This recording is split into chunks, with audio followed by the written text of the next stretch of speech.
Tiene la palabra la diputada Cristina Lustenberg. Buenas tardes, señor presidente. Buenas tardes, legisladoras y legisladores. Al iniciar mi intervención, quiero citar a Scalabrini Ortiz con una frase que me acompaña en mi vida política, sobre todo desde que emprendí mi labor legislativa y que me orienta. Diputado, un momento, por favor. Vamos a solicitar a la Cámara que guarde silencio para escuchar sus palabras.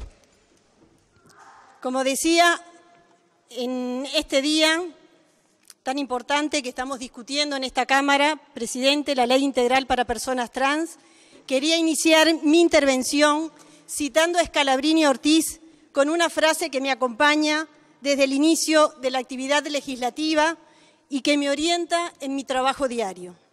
Todo lo que no se legisla explícitamente y taxativamente en favor del más débil queda implícitamente legislado en el favor del más fuerte. Si hablamos de legislar explícitamente para el más débil, sobre quien tiene sus derechos más vulnerados, estamos hablando, entre otros, de la población trans. La población que con esta ley ve que sus derechos empiezan a transitar un camino de restitución, un camino de acceso a sus derechos, derechos que desde que se asumen con una identidad de género diferente a la esperada, los ven vulnerados, suprimidos.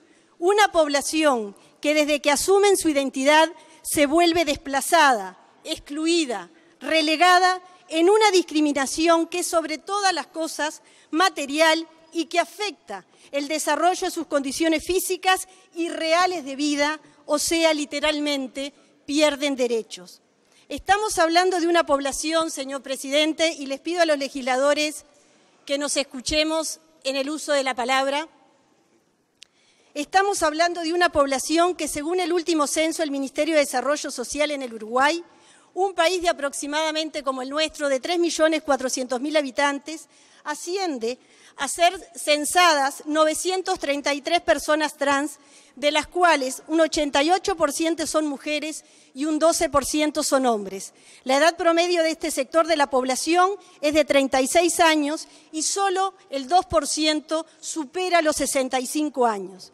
El promedio de vida de esta población, legisladoras, legisladores, ciudadanos, en nuestro país es de 35 años.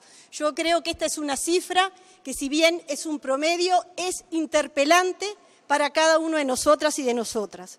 Este censo demostró que no hay grupo más vulnerable que los colectivos trans.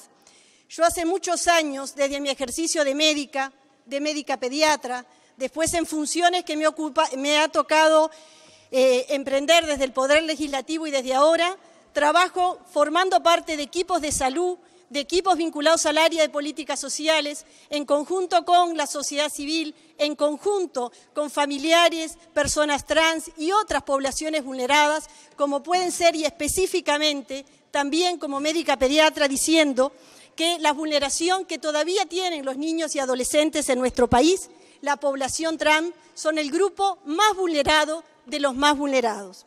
La marginalidad en la que viven desde la adolescencia. Suelen abandonar el hogar a los 18 años los varones, a los 14 años las mujeres, en la mayoría de los casos expulsados por sus familias. Y el comercio sexual que practican para sobrevivir, cifras nos datan que el 80% lo ejerció en algún momento de su vida. Sumado a su autoexclusión de centros de educación, solo el 12% terminó el liceo, y en los equipos de salud y en las instituciones de salud, debido a la discriminación, resulta que solamente el 17% de esta población llega a los 50 años. El resto muere por lesiones, ejerciendo la prostitución, tiene patologías de salud mental, se suicida o fallece por infecciones que provocan las inyecciones de silicona industrial o por automedicarse con hormonas de uso animal. Y esto lo hablo haciendo uso del ejercicio profesional como médica pediatra, haciendo referencia a la experiencia que nuestro país tiene en los equipos de salud, y esto sabemos que al estar por fuera de los servicios de salud, esta población fallece. El 81% de las personas trans que usaron silicona industrial tiene altísimo riesgo de sobreinfectarse y de morir. ¿Realmente creemos que hay población más vulnerable que esta? Escuchamos de parte de algunos legisladores y legisladoras que se pueden cuestionar que no es necesaria una ley, que se cuestionan la no necesidad de esta ley. Y sí, asumiendo que hay legislación, también suficiente para algunos, estamos en falta. Venimos fallando, no es suficiente y no estamos asegurando los derechos de los ciudadanas y ciudadanas. Este poder debe legislar, debe garantizar la restitución de los derechos de todas y todas. No estamos legislando para quedar bien, no estamos legislando para ninguna corporación. Estamos legislando respondiendo nada más y nada menos que a la necesidad de las personas, de todas las personas, porque más allá que las personas trans ven día a día sus derechos vulnerados, cada día nos volvemos más hipócritas, porque ya sabemos cómo viven, ya sabemos la vulnerabilidad a la que estas ciudadanos y ciudadanas se ven cotidianamente expuestas y no cambia, no actuamos, no se modifica. Se ha avanzado. Disculpe, diputada, realmente se hace dificultoso poder escuchar sus palabras. Vamos a tener una sesión larga, por lo tanto solicito la colaboración de todos los legisladores y legisladoras para hacer esto posible y escuchar efectivamente sus palabras. Puede continuar, disculpe. Le agradezco, presidente, dado la relevancia del tema. No podemos legislar sobre las cuestiones, generando una escala de importancia sobre qué ley es más importante que otra, sobre qué población va primero en lo que es asegurar derechos se tiene. No podemos poner a competir las necesidades, las vulnerabilidades. No podemos poner a competir los derechos para atender unos primeros y unos luego, porque en esa carrera también sepámoslo todos los ciudadanos y ciudadanas de este país, la población trans ya viene perdiendo hace años y con creces. He escuchado a legisladoras y legisladoras que se preocupan porque estamos centrados en la aprobación de esta ley y nos olvidamos de otras cuestiones que también hacen perder vidas. Yo pregunto, ¿no sabemos que con esta ley también salvamos vidas? ¿No sabemos que las personas trans en nuestro país tienen una esperanza de vida de 35 años? Debemos superar las desigualdades estructurales donde consideramos que hay personas que sí tienen derecho y otras que no. Creemos que esta ley puede dar vuelta a la página y equiparar los derechos conquistados en los últimos años, planteando políticas públicas robustas para asegurar su integración en el mercado laboral, en el sistema educativo y de salud, en su desarrollo cultural y social. El trámite, y esto lo quiero destacar, del cambio registral de identidad y de género pasa de ser de un proceso judicial a uno administrativo. También se prevé una reparación económica para las personas nacidas antes del 31 de diciembre de 1975 y que demuestran haber sido víctimas de violencia institucional o presas durante la dictadura. Hemos discutido con más o menos información el artículo 17, como comenzó en el proyecto presentado por el Poder Ejecutivo, y ahora es el 21, que regula el derecho a las intervenciones quirúrgicas y el tratamiento hormonal, que suscitó un fin de cuestionamientos en el ámbito civil, político, médico, religioso, y terminó siendo el foco de la discusión, sin tomar que el total de la ley es un proyecto integral que atiende áreas de cuestiones sustantivas. Tenemos que tener en cuenta que se proponen y han estudiado en esta ley tanto los activistas como médicos, integrantes del equipo de salud, de otras áreas sociales que trabajan en esta temática, en general en el que me incluyo, que se ha realizado una evaluación y valoración muy completa. Hemos tomado contacto y recogiendo el trabajo que se realizó en la Comisión de Senadores y también nosotros como legisladores de esta Cámara hemos trabajado en cantidad de ámbitos recibiendo a integrantes de las sociedades científicas, de la Sociedad de Pediatría, de la Facultad de Psicología, de la Cátedra de Instituto de Pediatría de Niños y Adolescentes, de Salud Mental, de diferentes áreas de medicina legal, donde avalan la integralidad, evidencia, todas las convenciones de los derechos humanos a nivel internacional, del área de cantidad de convenios, aseguran esta ley como un derecho humano a estar garantizado. Este proyecto de ley propone trasladar lo aprendido en base a la atención que hoy ya se brinda en la Administración de Servicios de Salud del Estado, de forma que esté disponible en todo el país, formando parte de las prestaciones obligatorias del Sistema Nacional Integrado de Salud. La experiencia que se desarrolla en el año 2014, y esto puedo hablar desde conocimiento y reconociendo el equipo de salud que en esa institución, en el Hospital San Bois, en la unidad docente asistencial, con médicos integrantes sobre todo del Departamento de Medicina Familiar y Comunitaria, pero con técnicos de diferentes especialidades, ha permitido sistematizar buenas prácticas y estandarizar el proceso de atención, dando como resultado una serie de pautas nacionales que han sido publicadas. Como ex subsecretaria del Ministerio de Salud Pública, me tocó presentar las guías para los profesionales de la salud. Esta guía, que les recomiendo leerla, hace una recopilación vinculada a salud y diversidad sexual, avalada por la Universidad de la República y diferentes colectivos de la sociedad civil, de la Facultad de Psicología, la Facultad de Medicina y otras instituciones y organismos también de cooperación internacional que hace años vienen sistematizando la evidencia en el mundo. Esto no es improvisación. Esta guía recoge evidencia científica, avalada desde la Sociedad Americana de Pediatría, de múltiples organizaciones científicas con cientos de miles de afiliados que respaldan la integralidad, la despatologización del atendimiento de las personas con derechos trans. No podemos seguir teniendo un sistema de salud que ponga barreras para el acceso a esta población, que excluya o que pensando que hay que atender a todo el mundo igual, siguiendo de lado a esta población. Todavía tenemos muchísimas inequidades dentro de nuestro Servicio Nacional Integrado de Salud. Se está haciendo el segundo relevamiento por parte del Programa de Diversidad Sexual del Área de Salud Sexual y Reproductiva, donde solo muy pocas instituciones privadas responden a tener garantizadas dentro de su sistema la atención a las personas trans. No podemos solo una sala en la Policlínica del Hospital San Bois, dependiente de la Administración de Servicios de Salud del Estado, donde vengan usuarios de todo el sistema de salud, y me refiero a usuarios y a usuarias desde las áreas más remotas dentro de la Administración de Servicios de Salud del Estado y también provenientes de otros prestadores. Quiero destacar que este equipo ha tenido máxima evidencia, atiende desde la despatologización, que atiende asegurando que la atención es un derecho. No podemos tener más un sistema médico que incomode o no atienda a esta población, desde llamar a los usuarios por su nombre de nacimiento, entre otros aspectos que generan una incomodidad tan grande que expulsa a estas personas usuarias de los centros de salud. El derecho a la identidad es un derecho que está garantizado en esta ley antes que nada.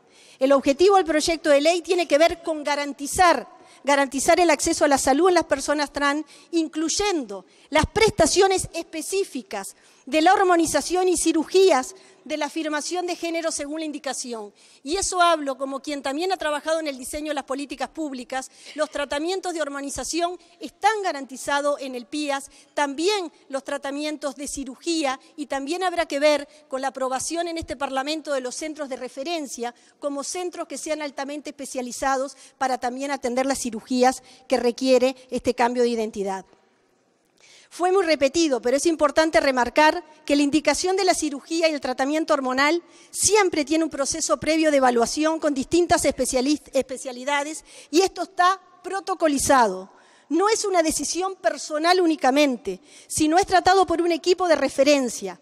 Menos del 1% de la población trans requiere y se opera. Los prestadores de salud privados y públicos también realizan procedimientos que todavía no son los que adecuados y que tengan las máximas garantías. Y aquí hablo como médica. El equipo que atiende en el Hospital San Bois, formado por médicos de familia, endocrinólogos, cirujanos vasculares, ginecólogos, cirujanos, urólogos, ha generado un protocolo y una escala de abordaje. Cuando nosotros pasamos las discusiones, los intercambios entre nosotros, entre legisladores y legisladoras de esta fuerza política, recabamos toda la evidencia. Hay una escalera, ningún niño o adolescente comienza su proceso quirúrgico previo a todo un proceso que requiere hacerse de una forma escalonada. Esto no es una cosa que realmente se improvise, hay evidencia científica en el cual está todo protocolizado en una escala de abordaje que siempre referirse a la evidencia, a los protocolos que también esta ley lo garantiza en el artículo 20. Desde que en el año 2016 el Ministerio de Salud Pública publicó la guía para la hormonización en personas trans, los prestadores de salud deben dar este servicio, y muchos prestadores de salud todavía del ámbito privado no han comprendido que este derecho tiene que estar garantizado. Esto no quita que tengamos que seguir insistiendo, y con esta ley da garantía para que esto suceda. Hay muchos prejuicios a nivel ciudadano, ciudadanas. Nos cuestionan de por qué tenemos que legislar esta ley. Esto hay que deconstruir muchos prejuicios culturales como se vienen haciendo en las últimas leyes que garantizan derechos y de ahí es nuestra máxima responsabilidad como legisladores y como fuerza política. Mejorar todas las condiciones de accesibilidad a los servicios de salud al no poder contar con la posibilidad de acceder a tratamientos y también, esto lo quiero destacar, cuando se carecen de recursos económicos, porque esto hay grave exclusión familiar, educativa y laboral que en gran medida experimentan muchas personas trans, terminan exponiendo sus vidas para lograr los cambios corporales que desean. 8 de cada 10 mujeres trans habían ejercido el trabajo sexual en algún momento de su vida. Y entre ellas un 36% había comenzado con menos de 16 años y un 25% comenzó entre los 16 y 17 años. Es decir, que el 61% fue explotada sexualmente en su adolescencia, cuando acá hay una ley que fue votada en este Parlamento en el año 2004, donde esto realmente está regulado y es un crimen. 41% de las mujeres trans consultadas usó inyección de silicona industrial como método para modificar su cuerpo y el 81% de ellas tuvo alguna complicación con este procedimiento. Cuando no hay leyes, cuando no hay políticas públicas que garantizan los derechos, esto pasa cuando los usuarios y las personas no acceden a los servicios y usan, y tienen su necesidad, su identidad, y lo usan por fuera del sistema. Y se los digo como médica, esto el doctor Márquez, generalmente equipos que han participado en esto lo evidencian. El 81% de algunas personas trans tuvieron alguna complicación y de eso se mueren. Y nosotros cuando trabajamos en salud, yo tengo una experiencia personal de un paciente como médica pediatra que la familia no lo pudo acompañar, el sistema de salud no les dimos las respuestas de forma integral y ese adolescente a los 13 años decidió el suicidio. Entre las mujeres trans, la prevalencia de VIH es 20% más, mientras que en la población general se estima que es un 0,6%. Hay un falso concepto, como decíamos. Un momento, diputada. Tiene la palabra la diputada María Pellegrín. Le concedo una interrupción a la diputada Lustenberg. Puede interrumpir, diputada Lustenberg. Muchas gracias. El abordaje ha diferenciado a nuestro país en la región y en el mundo. Y esto también quiero hacer énfasis, es que esto está basado en evidencia científica, en evidencia de derechos, en tratados que nuestro país ha rectificado y que ha ratificado. Ya que, por ejemplo, una cosa que quiero hacer énfasis, y esto es la Organización Mundial de la Salud, en el año 2008, y nuestros equipos de salud ya hace tiempo lo venían trabajando, retira que las identidades trans dejaron de ser consideradas una enfermedad mental para la clasificación internacional de enfermedades de la Organización Mundial de la Salud. Habilitar la posibilidad de consultar por este tema, sin importar la edad de las personas, el acompañamiento, y esto sí quiero hacer especial énfasis, por parte de un equipo de salud interdisciplinario, incluso desde la infancia temprana, cuando la intervención no será el establecer un tratamiento, sino promover el libre desarrollo de las niñas, de los niños y los adolescentes, brindando una atención individualizada, según las necesidades de estos niños, niñas y adolescentes y de sus familias. Existe suficiente evidencia de que la falta del apoyo familiar en estos niños, niñas y adolescentes afecta su salud, por lo cual es muy importante el rol del equipo de salud colaborando para que la familia comprenda el proceso y lo acompañe. Y esto quiero destacar y recomiendo un documental que hicieron familias y especialmente un adolescente trans que se llama Vivir como un guerrero, donde 5 familias que por suerte de forma generosa militan junto a las organizaciones sociales y a las personas en ser generosas, porque fueron niños y niñas adolescentes que tienen familias que los apoyan diariamente en este derecho, que comprendan el proceso y lo acompañen. Pero la mayoría no han pasado por ese proceso de acompañamiento familiar. En esta ley, y sobre todo en el artículo 21, se está discutiendo a fondo y garantiza, y yo lo quiero destacar también como médica pediatra, que es la autonomía progresiva, que se basa en que sea escuchada la opinión de los menores de edad y que sean respetadas decisiones respecto a diferentes temáticas. O sea, que los menores de edad puedan tomar determinadas responsabilidades sobre su vida, entendiendo que a medida que crecen las personas, aunque sean menores de edad, pueden ser responsables en diferentes grados de sí mismos. La autonomía progresiva te ayuda a respetar los derechos más básicos y hace que podamos considerar a todos y a todas como sujetos de derecho. Los adultos que están a cargo no son los que hacen respetar sus derechos, sino son los que los orientan o guían para que cada persona haga que se cumplen. En nuestro marco legal esto está contemplado en la autonomía progresiva para las personas menores de edad, en el Código de la Niñez y Adolescencia y en la Convención que nuestro país ratificó. El derecho a la identidad es un derecho fundamental de todo ser humano. Los niños, niñas y adolescentes son seres humanos. Por eso también me refiero cuando el doctor Hugo Rodríguez, grado 5 de Medicina Legal de la Facultad de Medicina, cuando nos hace ver este derecho, es lo primero que nos dice. Los niños, niñas y adolescentes son seres humanos y como tal tienen que ser sujetos de derecho. La Convención son los derechos de niños y consideran que el niño y niña deben ser previamente preparados para una vida independiente en sociedad y ser educados con un espíritu de paz, de dignidad, de tolerancia, libertad, igualdad y solidaridad. La Convención en su artículo 8 expresa que los Estados partes se comprometen a respetar el niño el derecho a preservar su identidad. Para garantizar los derechos de la infancia y adolescencia, los jueces y juezas deberán actuar teniendo en cuenta los principios actuados en la Convención de Derecho del Niño, el derecho a ser oído, al interés superior del niño, a la autonomía progresiva y al principio de no discriminación.